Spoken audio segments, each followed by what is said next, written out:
Olá, senhores e senhoras, estamos de volta dessa vez para fazermos a resolução de uma prova muito parecida aí, porque não temos autorização de postar exatamente a prova que aconteceu no concurso da Prefeitura de Indaiatuba ainda este ano. Então vamos trazer para vocês uma prova similar para que vocês possam aí fazer um simulado, exercitar os conhecimentos, acompanhar mais ou menos como que a banca trabalha na língua portuguesa, certo? Eu sou o Sr. Prado. E eu sou a Senhora Prado. E se você ainda não está preparado, peço que já vai deixando o seu like, se inscreva em nosso canal e respire profundamente, porque vamos decolar nos estudos após a vinheta.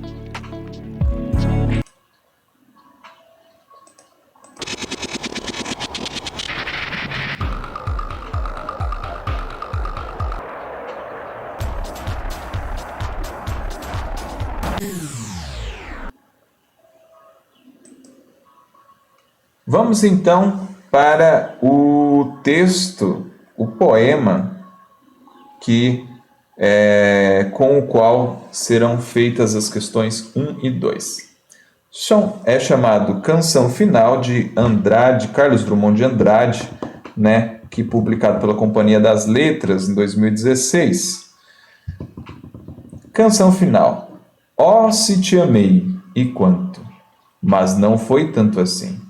Até os deuses claudicam em nugas de aritmética, meço o passado com régua de exagerar as distâncias. Tudo tão triste, e o mais triste é não ter tristeza alguma, é não venerar os códigos de acasalar e sofrer, é viver tempo de sobra sem que me sobre miragem. Agora vou-me, ou me vão. Ou é vão ir ou não ir? Ó, se te amei e quanto, quer dizer, nem tanto assim. Opa, esqueci de correr o texto aqui. Desculpe, mas o texto está do lado aí também. Então, vamos para a primeira questão. Após a leitura do poema acima, assinale a alternativa incorreta. A. É possível substituir claudicar por falhar, sem alterar o sentido da frase. Você já tinha visto essa palavra claudicar antes? Não, nunca. Então vamos supor aí que você também nunca viu essa palavra.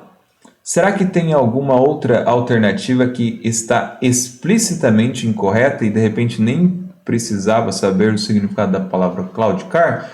Vamos ver então a próxima alternativa. B. No poema, o eu lírico escreve sobre as contradições da paixão, a intensidade e a relativização dos sentimentos. Então, será que aí no texto você consegue identificar essas contradições? Em primeiro lugar, o que vem a ser eu lírico? Eu lírico nada mais é do que a voz que fala no texto, aqui, a voz que fala no poema. Não necessariamente a personalidade do autor, mas sim uma personagem que tem os seus pensamentos, que tem os seus sentimentos e que expressa isso como se tivesse vida própria. Muito bem, então no poema o eu lírico escreve sobre as contradições da paixão. Quais contradições? A intensidade e a relativização dos sentimentos. Em qual parte ele escreve sobre a intensidade da paixão? Eu acho que nessa parte que ele fala, meço o passado com régua de exagerar as distâncias. No primeiro parágrafo.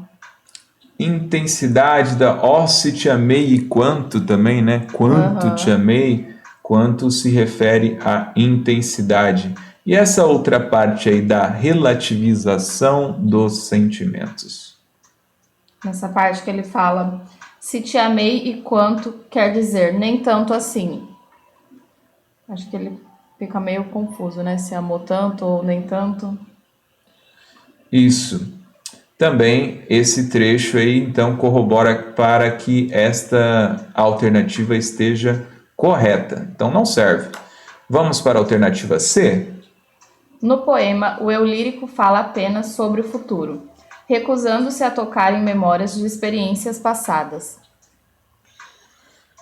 E agora, pessoal, o eu lírico não está falando nada sobre memórias, sobre experiências passadas aí?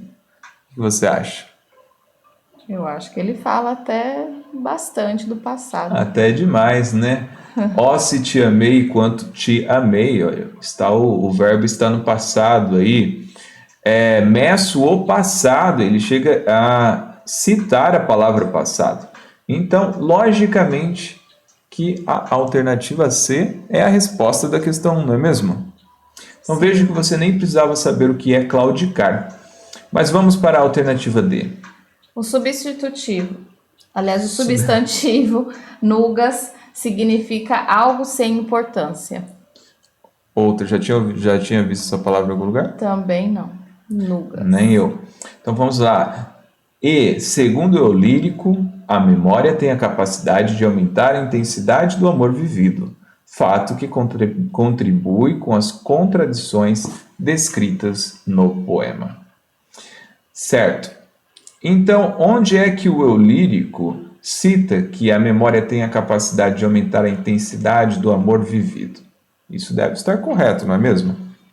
Sim, acho que nesse mesmo trecho que ele fala que mede o passado com a régua de exagerar as distâncias.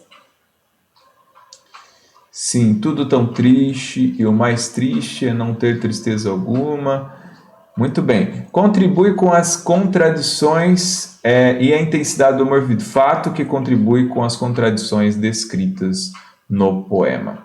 Então, logo, se ele exagera esses sentimentos, isso contribui com que ele fique confuso, não é mesmo? E Sim. entre em contradições. Então, é mesmo a alternativa C de cebola. Próxima questão. Assinale a alternativa que apresenta a explicação correta de acordo com a norma culta, a respeito da colocação pronominal presente no 13º verso, no qual aparece a oração: agora vou-me. Esqueci de colocar o onde ali, onde aparece a oração agora vou-me. Pessoal, esqueci de falar também outra coisa. Para testar os conhecimentos é melhor que assim que termine de ler o enunciado, né? Eu vou colocar até o barulhinho aqui de relógio, certo?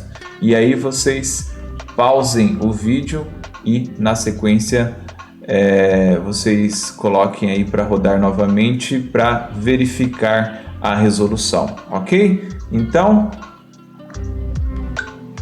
pronto, já pode pausar o vídeo. Espero que você tenha pausado o vídeo, já resolvido a questão, e vamos para as alternativas, então. A colocação pronominal também estaria correta se a oração fosse negativa. Muito bem, então estamos aqui diante de uma questão de colocação pronominal, certo? E qual é a colocação pronominal correta e qual é a explicação correta também. Então, agora vou-me, está correto ou incorreto? Eu imaginei que estava correto. Porém, eu errei. Olhando melhor, né? Não tem problema, estamos aqui para corrigir e melhorar, não é mesmo? Agora vou-me, a primeira alternativa está dizendo que também estaria correta, então está dizendo que agora vou-me está correto. Só que agora vou-me não está correto, certo? Por quê? Temos aí a presença do advérbio agora, advérbio de tempo agora, que é uma palavra atrativa do pronome oblíquo átono, me. Então, o correto seria escrever agora me vou, certo? Então, a alternativa A está falando que está dando uma outra situação que supostamente também estaria correta, mas esta está incorreta. Então, a alternativa A está incorreta. Mas ele fala aí, vamos ver aí, continuando, ó, estaria correta se a oração fosse negativa? Se a oração fosse negativa, também entraria num segundo caso de palavra atrativa do pronome oblíquo átono. Ali seria um outro caso também de próclise, certo? Então vamos para a próxima alternativa. A ênclise está incorreta, pois o advérbio atrai o pronome para perto. Isso mesmo, encontramos então a resposta da nossa questão. É um caso de ênclise. E aí, como se lembrar que ênclise significa que o pronome ele deve ser colocado após o verbo? Ênclise, lembrar que EN lembra end. Ênclise, end. End de fim em inglês. Então, ênclise é para o final da frase, né? Ou após. É uma boa forma. Também achei uma boa forma. O que eu havia aprendido é que ênclise é parecido com a palavra inclinar. E geralmente a pessoa se inclina para frente, né? Então, ênclise na frente, depois do verbo. Agora, a alternativa C. Após advérbio, utiliza-se ênclise. Não, é o que acabamos de ver aí, né? Palavra atrativa.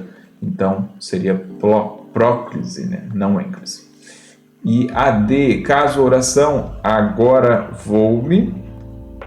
Não, caso a oração fosse me vou agora, a colocação pronominal estaria correta. Não é possível iniciar frase com um pronome oblíquo átono. Isso daí são casos de ênclise mesmo, né? Sempre que existir verbo no início de oração, então você não pode pôr o pronome oblíquo átono antes.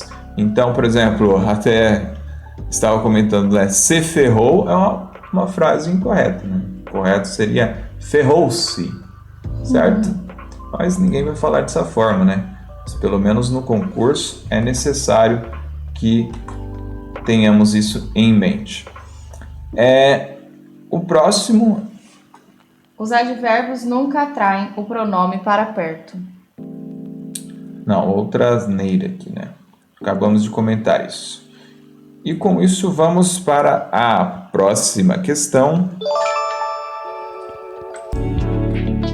Questão 3. Assinale a alternativa correta quanto à acentuação. Muito bem, então pause este vídeo. Só um momento, de novo, pause esse vídeo. Olha o barulhinho. Espero que você já tenha resolvido a questão. Então vamos para a primeira alternativa. A. Você vai concluir essa tarefa facilmente sem ajuda. O que seria esse facilmente aí? Uma proparoxítona, mas com A. Nossa, na primeira, segunda, terceira, quarta sílaba. Não, facilmente. Sabe onde está a sílaba tônica? Facilmente. É como se você fosse chamar a palavra. Como é que você chamaria? Você Facilmente. Isso. Então, é uma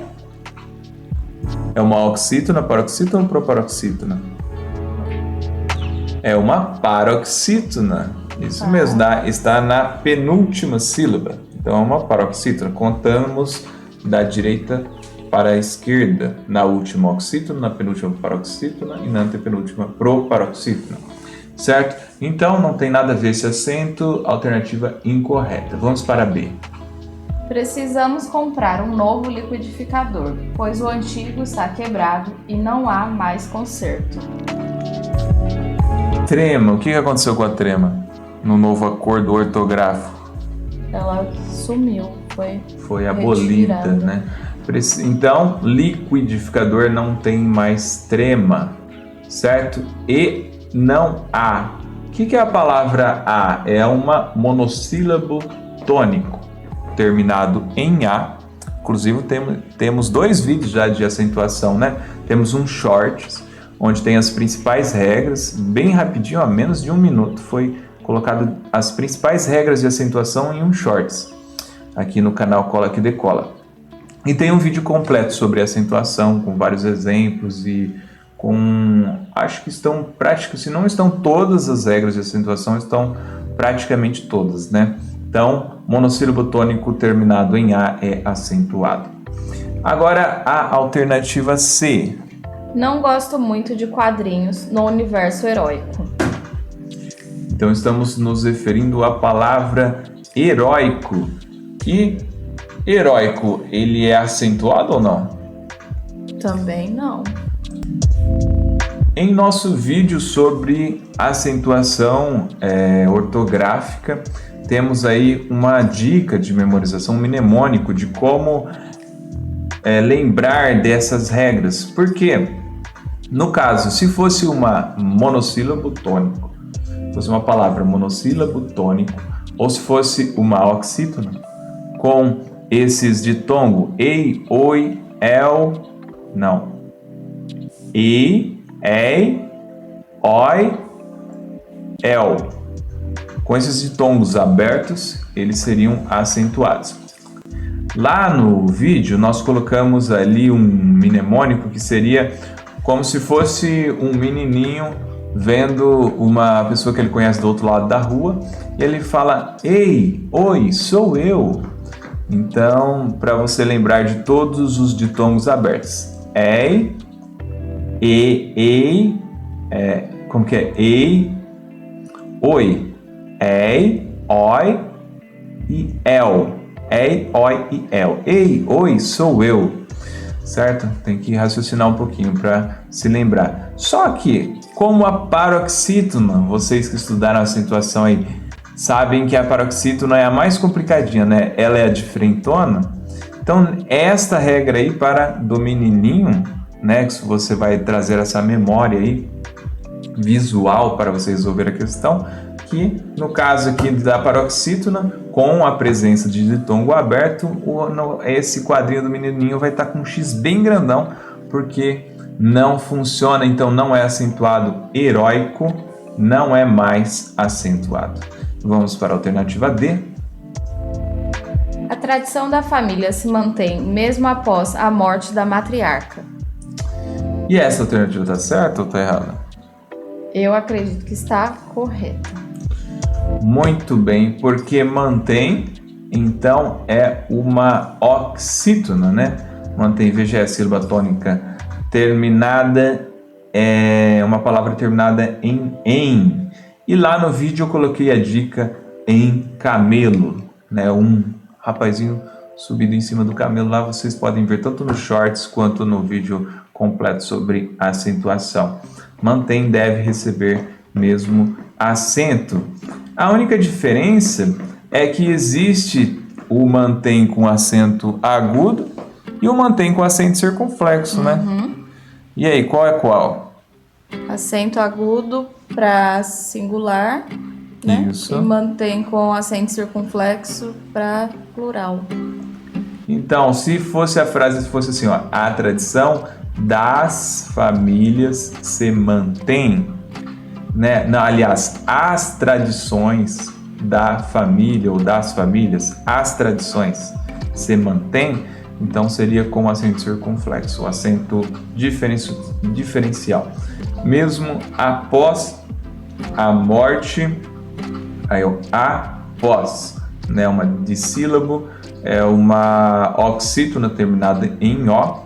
Por isso que o título se chama Eu Aprendi Acentuação com Camelo, alguma coisa assim, porque camelo tem todas as vogais que são indicativas de receber ou não acentuação, a depender do caso, né? No caso das oxítonas, terminadas em O, sim, recebem acentuação após a morte da matriarca. E vamos para a última alternativa. A feiura e a beleza são aspectos completamente subjetivos. Então aqui falamos sobre feiura. O que aconteceu aqui com a feiura? A feiura agora perdeu a acentuação porque é aquele caso de I e U tônicos depois de ditongo. Então, onde está o ditongo? Ei, né? Fei, ra. Então, é um hiato, né? Formado por I ou I, U tônico após ditongo. Então, se ela não vier em oxítona, ela não recebe mais acento. Mas e se ela vier em oxítona? Vamos dar um exemplo aí. Recebe ou não acento? Recebe. Em oxítona recebe, mas se não for oxítona não recebe, certo? Em oxítona, vamos dar um exemplo bem marcante, né? Todo mundo aí vai se lembrar na hora da prova, hein? Desse caso de I e U tônicos após ditongo. O caso do nosso querido estado do Piauí. Piauí é acentuado e é uma oxítona formada pelo hiato Piauí, pelo hiato I após o ditongo, que seria no caso o I, Piauí. Como feiura, né, não é uma oxítona, então não é acentuado, não é mais acentuado após o novo acordo. E a beleza são aspectos completamente subjetivos. Então, com isso, vencemos mais uma questão.